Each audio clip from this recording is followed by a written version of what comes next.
오늘 말씀은 에스겔서 7장 5절부터 9절까지의 말씀입니다.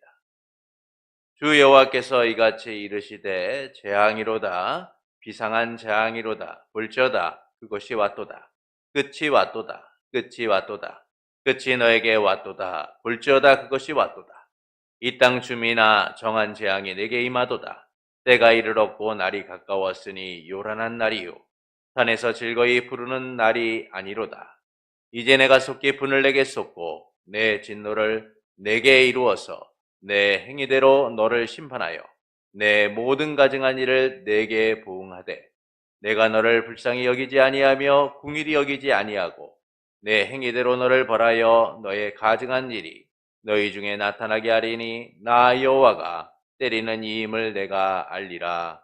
아멘. 저마다 넓고 좋은 길로 가려고 하는 이 세상 속에서 예수님을 따라가며 좁은 길, 좁은 문을 향하여 나아가는 성도 여러분을 예수님의 이름으로 축복합니다. 이스라엘 땅을 향한 임박한 심판과 함께 끝이 이르렀다라고 말씀을 하면서 행위에 대한 심판이며 가증한 일에 대한 것을 갚는 것이다라고 말씀하시죠. 이는 하나님께서 공의로 행하시는 분임을 알려줍니다. 말씀에서 나오는 내가 너를이라는 표현은 내 눈이 너를 보았다라는 뜻으로서 하나님이 보시고 공의롭게 심판하시고 있음을 알려주는 것이죠. 그래서 하나님께서는 그들의 행위 모든 가증한 일에 대하여 벌하시겠다라는 겁니다. 이처럼 하나님께서는 보시는 대로 오직 공의로 판단하여 행하시고 있다라는 것이죠. 그리고 본문은 이제 땅 주민에 대한 임박한 심판에 대하여 말씀을 합니다. 불쌍히 여기지도 않고 궁일이 여기지도 않는 가혹한 심판에 대한 선언은 이스라엘 땅에 대한 경고에서 이제 그 땅 주민에 대한 경고로 나타나게 되죠. 땅도 거민도 이제 하나님의 엄중한 심판 안에 놓이게 될 것을 말씀해주고 있는 거예요. 이들을 향해 하나님은 끝이 왔다라고 말씀합니다. 반복적으로 끝이 왔도다 끝이 너에게 왔도다 라고 하시죠. 좋은 말도 매번 들으면 싫은 것이 사람인데, 그런데 이 심판에 대하여 하나님은 반복적으로 말씀하시면서 부담감을 주고 계시다라는 거예요. 한 번만 하시면 되실 텐데 못 알아듣는 것도 아닌데 왜 이렇게 반복적으로 심판이 왔다라는 사실을 말씀하실까요? 이를 통하여 말씀하시는 바는 무엇일까요? 인생에 대해 사람들은 낙관적인 생각을 가지고 살아갑니다. 잘 될 거야. 괜찮아. 하지만 인생은 낙관적인 것만으로는 살 수가 없죠. 그것은 잠시 위안이 되고 위로가 될지 모르지만 낙관적인 생각은 때로는 무책임하고 무능력한 삶을 살아가게 합니다. 예레미야, 에스겔 때 이런 낙관적인 생각이 유다 백성에게는 많았습니다. 이스라엘 백성은 결코 유다가 멸망하지 않을 것이다 라고 믿었죠. 성전을 믿고 이집트를 믿고 거짓된 낙관주의를 믿고 살았어요. 그중 대표적인 인물이 예레미야 28장에 나오는 하나냐라는 사람입니다. 이 선지자 하나냐는 그의 백성들을 향하여 바벨론에게 패배하지 않을 것이다 라고 외쳤어요. 오히려 바벨론이 패배할 것이고 유다 백성은 안전할 것이다 라고 외쳤습니다.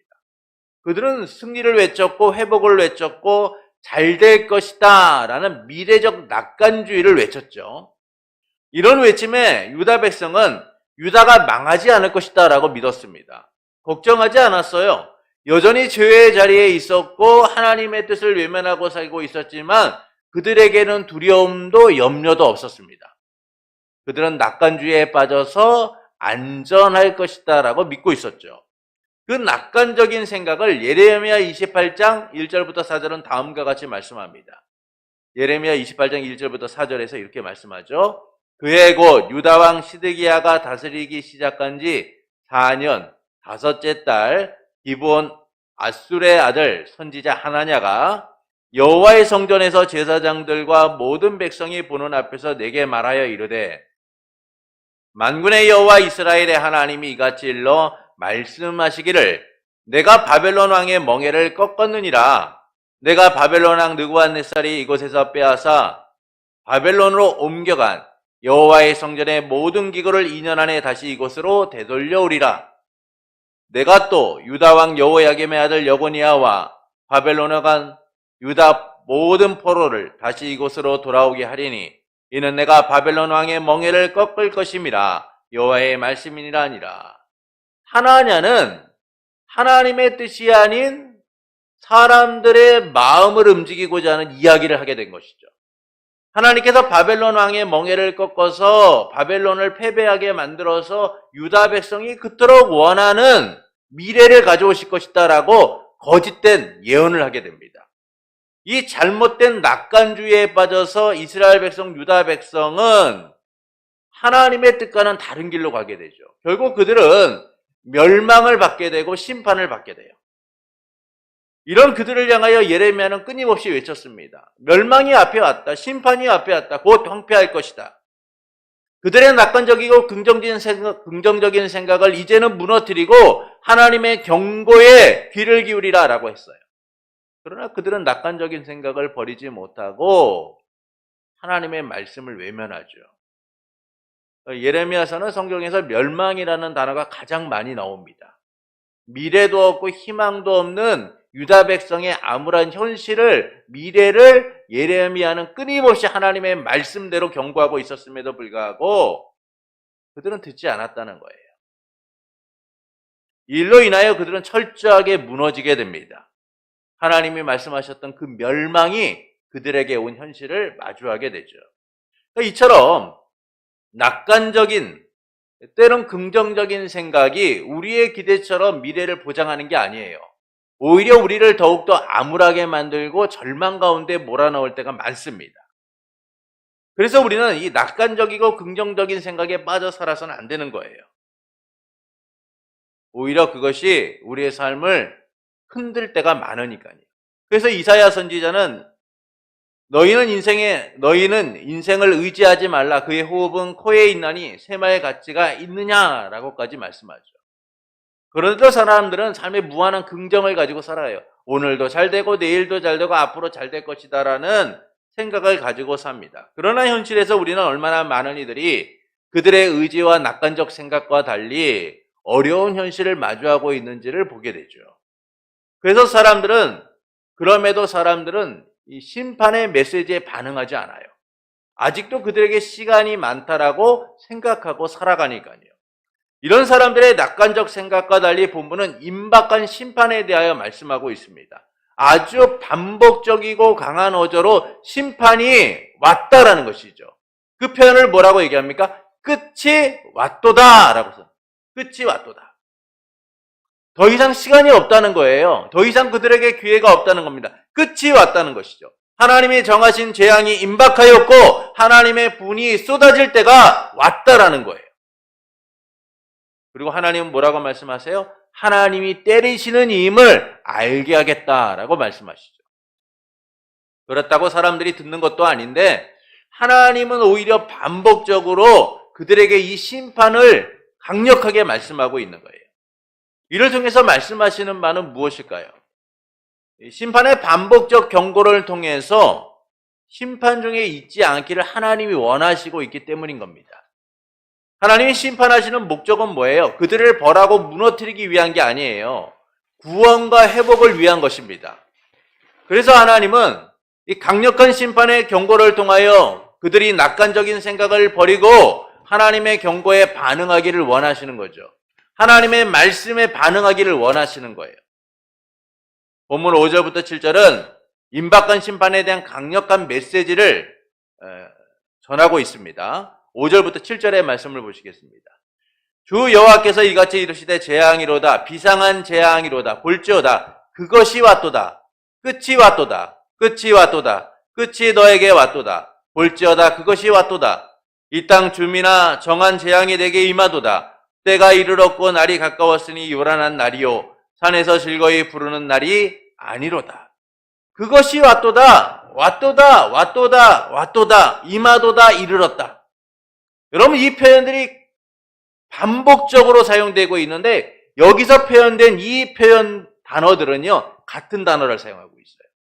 그것은 심판의 긴박성과 임박했음을 의미하고 있는 거예요. 곧 심판이 임박했다는 것이죠. 기회가 있다라는 게 아니에요. 시간이 있다라는 게 아닙니다. 다가왔다는 거예요. 불쌍히 여기지도 긍휼히 여기지도 않는 하나님의 심판이 지금 문 앞에 와 있다는 거예요. 이 심판이 어떤 심판이냐? 비상한 재앙이다라고 얘기하죠. 비상한 재앙이다. 여기서 비상한이라는 말은요, 하나라는 뜻이에요. 곧 하나뿐인 재앙, 다시 없을 재앙, 들어보지도 못한 재앙이 지금 너희에게 임할 것이다 라고 말씀해주고 있어요. 끔찍하고 두려운 재앙, 심판이 임박했다라는 것이죠. 그 시간이 없다라는 거예요. 그래서 빨리 깨달아야 된다라는 겁니다. 그러나 이스라엘 백성은 여전히 낙관적인 생각을 가지고 있었어요. 재앙과 심판이 없을 거라고 믿었습니다. 눈에 다가온 심판을 보지 못한 것이죠. 그들은 하나님이 자신들을 버리시지 않을 거라고 믿으며 낙관적인 생각만을 가지고 살았어요. 그러나 그들은 하나님이 공의로우신 분임을 잊은 채 살아갔던 거예요. 그래서 주님께서는 본문 9절에서 이렇게 말씀합니다. 나 여호와가 때리는 이임을 내가 알리라. 여기서 때린다라는 표현은 쳐서 죽인다라는 뜻이에요. 이게 얼마나 살벌한 말씀입니까? 그냥 때리시겠다는 게 아니에요. 쳐서 죽인다는 거예요. 그렇게 하나님의 심판은 두려운 겁니다. 하나님이 이와 같은 경고를 하시는 것은 그들이 돌아오기를 바라시기 때문인 거죠. 우리도요, 자녀를 키우면서 간혹 강력한 경고를 할 때가 있습니다. 그러나 그 메시지에 반응하지 않을 때 가혹할 정도로 징계할 때가 있죠.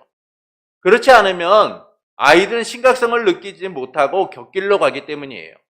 여러분, 아이들을 마냥 사랑한다고 해서 아이들이 잘 큽니까? 그렇지 않아요. 아이들을 사랑하는 것만큼 양육이 함께 따라가야 돼요. 제대로 훈육하지 않으면 아이들은 옳고 그름을 분별하지 못하고 잘못된 길로 가게 되어 있는 거예요.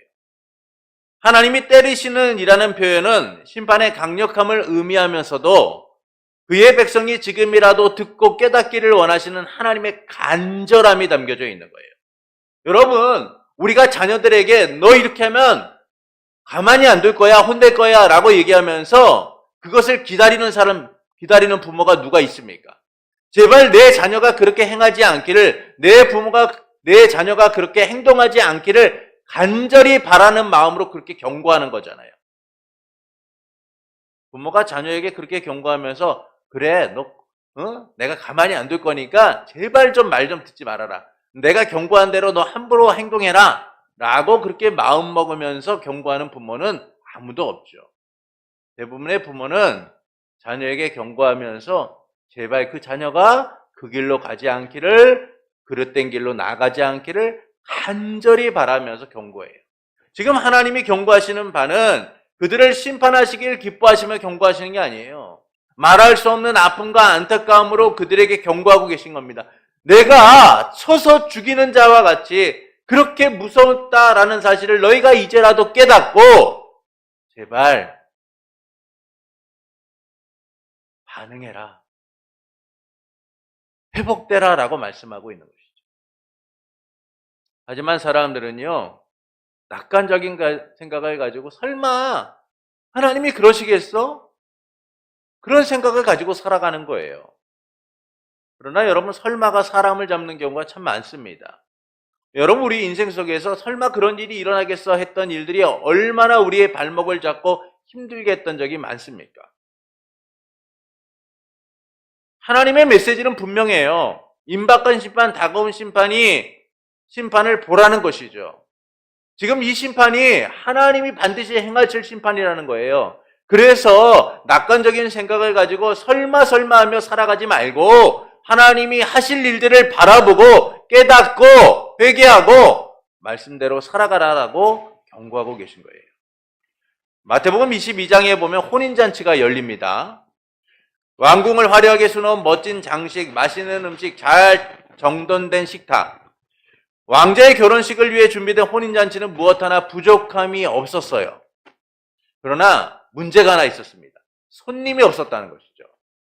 종들을 보내 사람들을 초대했으나 그들은 오지 않았어요. 혼인잔치가 임박했음에도 불구하고 그들은 가지 않았습니다. 오히려 자기 밭으로 가고 자기의 사업체로 가고 어떤 이들은 종들을 죽이기까지 하죠. 이에 분노한 왕이 살인자들을 죽이고 동네를 불사릅니다. 그리고 초대받지 않은 이들을 초대해 예복을 입히고 잔치에 참여하게 하죠. 하지만 그들 중에도 예복을 입지 않은 이들이 있었다는 거예요. 시간이 없는데 당장 가야 하는데 예복을 입지 않아 묶인 채 그들은 쫓겨나게 되죠.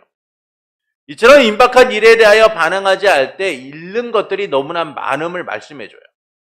그런데도 사람들은 밭으로 갑니다. 자기 사업체로 갑니다. 거부하고 조롱하고 멸시하고 대적하며 나는 할 수 없는 이유가 많습니다라고 스스로 변명하며 살아가죠. 지금 임박한 심판, 하나님의 나라가 별로 중요하지 않은 거예요. 꼭 참석해야 될 필요를 느끼지 못하는 겁니다. 괜찮아, 별일 없을 거야, 아무런 문제가 없을 거야 라고 그들은 그렇게 생각하고 살아가는 거예요. 하지만 하나님의 심판이 왔다라는 것이죠. 그럼 현실을 보아야 돼요. 경고가 들리면 왜 그렇게 경고하고 계신지를 현실을 봐야 되는 겁니다. 깨어나야 되는 것이죠. 깨달아야 되는 거예요. 그런데도 스스로 괜찮다라고 여기며 살아가는 겁니다. 지금도 우리는 심판이 다가온 현실을 살아가고 있습니다. 바로 우리 주 예수 그리스도의 오심이 이 심판의 임박함을 우리에게 의미하고 있죠. 예수님의 오심은 구원과 심판을 함께 가지고 이 땅 가운데 오신 거예요. 그래서 예수를 믿는 자는 구원을 받지만 믿지 않는 자는 이미 심판을 받았다라고 선언하고 계세요. 그분은 십자가에 죽으시고 부활하심으로 죄 많은 우리를 의롭게 하시고 생명으로 이끄셨습니다. 그리고 이를 거부하는 자들에게는 심판을 가져오신 것이죠. 예수님의 오심으로 구원과 심판이 오게 된 거예요. 그래서 요한복음 3장 18절은 이렇게 말씀합니다. 그를 믿는 자는 심판을 받지 아니한 것이요 믿지 아니하는 자는 하나님의 독생자의 이름을 믿지 아니함으로 벌써 심판을 받은 것이니라. 그런데도 여전히 사람들은 강력한 메시지, 주 예수를 믿으라 그리하면 너와 내 집이 구원을 받으리라는 이 말씀을 외면한 채 썩어지고 사라지고 영원하지 않은 우상을 섬기고 때로는 자기들의 뜻과 의지를 앞세우며 살아가죠. 주님이 끊임없이 문을 두드리며 그들을 초대하고 계심에도 불구하고 그들은 주님을 외면한 채 아무 일도 없는 것처럼 그렇게 살아가고 있는 거예요. 그러나 그날과 그때를 모르는 어느 날 주 예수 그리스도께서 다시 오실 그날 다가온 심판의 실체를 경험하게 될 거예요. 슬피 울며 이를 가게 될 겁니다. 괜찮아, 시간이 많아, 긍정하고 낙관했던 삶의 비극을 그들은 비로소 경험하게 될 거예요. 그렇게 심판의 주로 다시 오실 주님에 대하여 우리는 반응해야 돼요. 끝이 왔도다 라고 말씀하시는 주님의 이 심판의 메시지를 우리는 기억하며 살아갈 수 있어야 돼요. 그래서 성경은 우리에게 심판의 날을 대비하라 라고 말씀하는 거예요. 여유 있게 편안하게 뒤로 미뤄도 된다라고 하지 않으세요. 때를 알지 못하니 시급하게 빨리 준비하라 라고 말씀하죠. 그 심판에 우리가 잊지 않기를 원하시기 때문이에요. 그래서 하나님은 이 심판의 경고를 반복적으로 외치고 계신 겁니다. 니네를 향해서 하나님이 요나를 보내시죠. 요나는 이 침략자, 약탈자였던 이 아수르로 가서 복음을 전하는 일이 못마땅했어요. 그들은 당연히 죽어야 될 사람들이었다라고 믿었어요. 왜냐하면 당시 아수르는 자신들의 힘을 가지고 정말 약한 나라들을 찬탈하고 많은 이들을 죽이고 괴롭혔던 나라였기 때문이죠. 오히려 사라져야 될 악과 같은 존재였어요. 근데 하나님이 그 니느웨로 가서 복음을 전하라고 하니 요나는 받아들일 수가 없었습니다. 그래서 그는 다시스로 도망가게 되죠. 그런 그를 하나님이 다시 니느웨에 세우신 거예요. 그는 어쩔 수 없이 하나님의 말씀대로 그 땅 가운데 복음을 전하게 됩니다. 3일을 전해야 될 그 땅에 하루만 전하고 어떤 일이 일어나는가를 지켜보게 되죠. 근데 놀라운 일이 일어나요. 백성으로부터 왕에게 이르기까지 짐승에게까지 회개의 역사가 일어나게 됩니다. 요나가 기가 막혔어요. 마땅히 죽어야 될 저들이 하나님의 은혜로 회개하고 구원을 누린다는 사실을 받아들일 수가 없었습니다. 그래서 그는 분노하게 되죠. 그런 요나를 향해서 하나님은 요나서 4장 10절부터 11절에서 다음과 같이 말씀합니다. 여호와께서 이르시되 내가 수고도 아니하였고 재배도 아니하였고 하룻밤 났다가 하룻밤에 말라버린 이 박농쿨을 아꼈거든. 하물며 이 큰 성읍 니느웨에는 좌우를 분별하지 못하는 자 12만여 명이요 가축도 많이 있나니 내가 어찌 아끼지 아니하겠느냐 하시니라. 누구보다 아끼시는 하나님. 그래서 하나님은 이 심판의 경고를 통하여 사람들이 돌아오기를 원하시는 거예요. 특히 그의 사랑하는 백성들이 돌아오기를 원하시는 겁니다. 너무나 아끼고 사랑하기에 포기할 수 없는 것이죠. 그 하나님이 때리시는 이임을 알게 하시는 일이 어찌 쉬운 일이겠어요. 자신의 유일하신 아들 예수 그리스도를 우리의 죄를 갖고자 십자가에 내어놓으시는 일이 어찌 쉬운 일이겠습니까? 그런데도 하나님은 너무나 힘들고 고통스러운 이 심판의 경고를 통하여 임박한 심판에 반응하라 라고 말씀하고 있는 거예요. 위험해 라고 말씀하고 있어요. 뒤에서 차가 오는데 듣지 못하고 그 차를 향해 가는 아들을 보는 부모의 마음은 어떨까요? 그 외침이 통함과 절규가 되어서 피가 끓는 탄식이 되어서 외쳐지게 될 거예요. 위험해! 듣고 피하길 바라는데 여전히 듣지 못한 자처럼 차를 향해 달려가는 아들을 바라보면서 더욱더 절규하며 외칠 거예요. 위험해! 듣고 멈추길 바라는데 여전히 가는 그 모습을 지켜보는 부모의 마음이 어떨까요?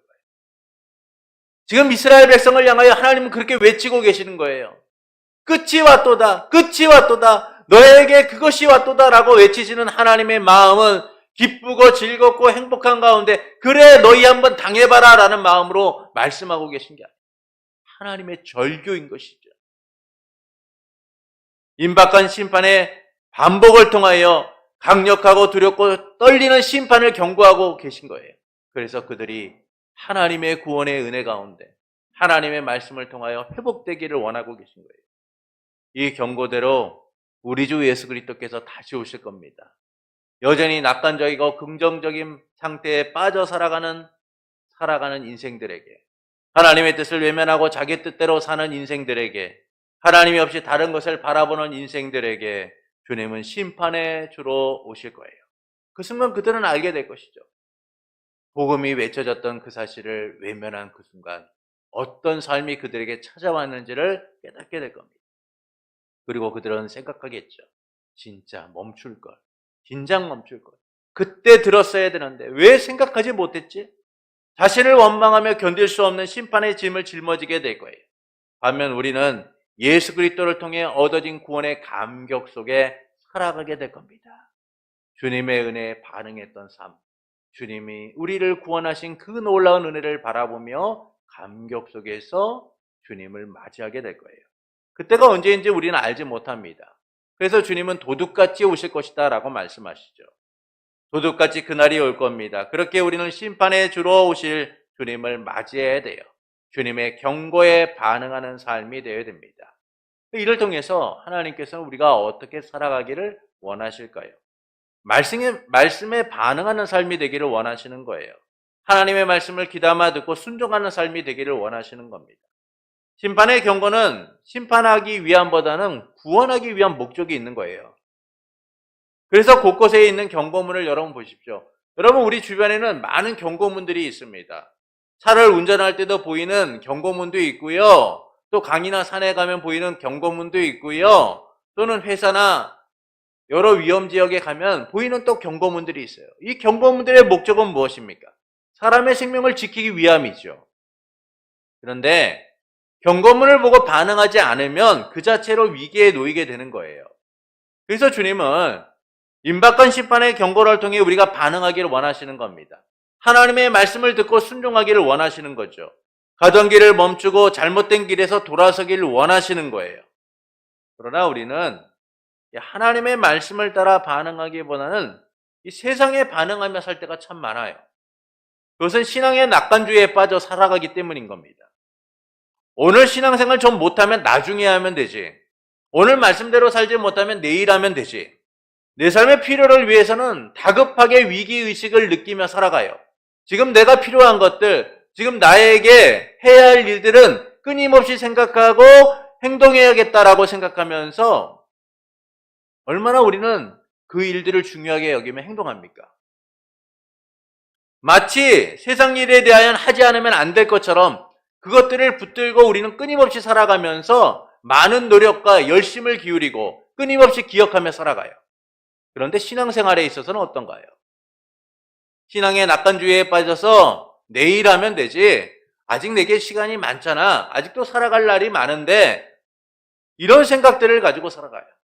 그래서 교회를 떠난 이들을 보십시오. 세상의 것들을 즐기고 살아가면서 주님의 때가 얼마 남지 않았습니다. 주님의 은혜를 바라보고 돌아오십시오라는 이야기를 들으면서도 그들은 나중에 갈까요? 괜찮아요. 라는 말을 얼마나 쉽게 이야기합니다.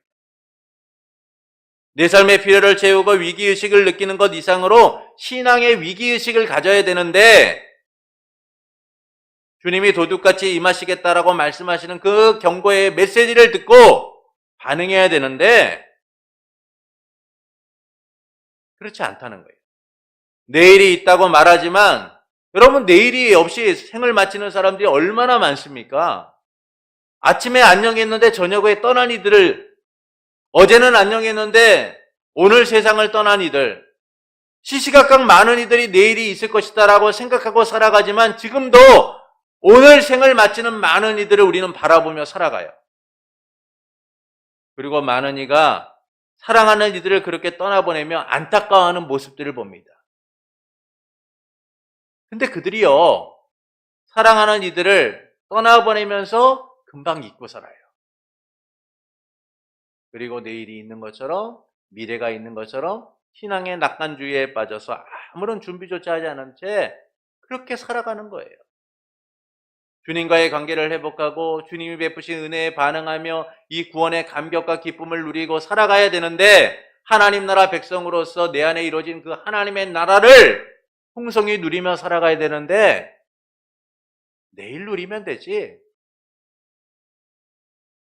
한 6개월 뒤에 누리면 되지. 이런 생각들을 하며 살아간다는 것이죠.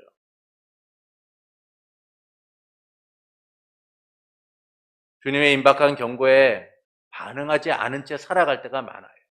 그러나 주님 우리에게 말씀합니다. 끝이 왔도다. 그것이 왔도다. 라고 분명하게 말씀하세요. 노아는 하나님의 임박한 심판을 듣고 말씀대로 방주를 만들기 시작했습니다. 가족들과 무려 120년 동안 방주를 만드는 일이 어찌 쉬운 일이겠습니까? 유혹도 많고 위기도 많았을 겁니다. 너무나 힘든 일이죠.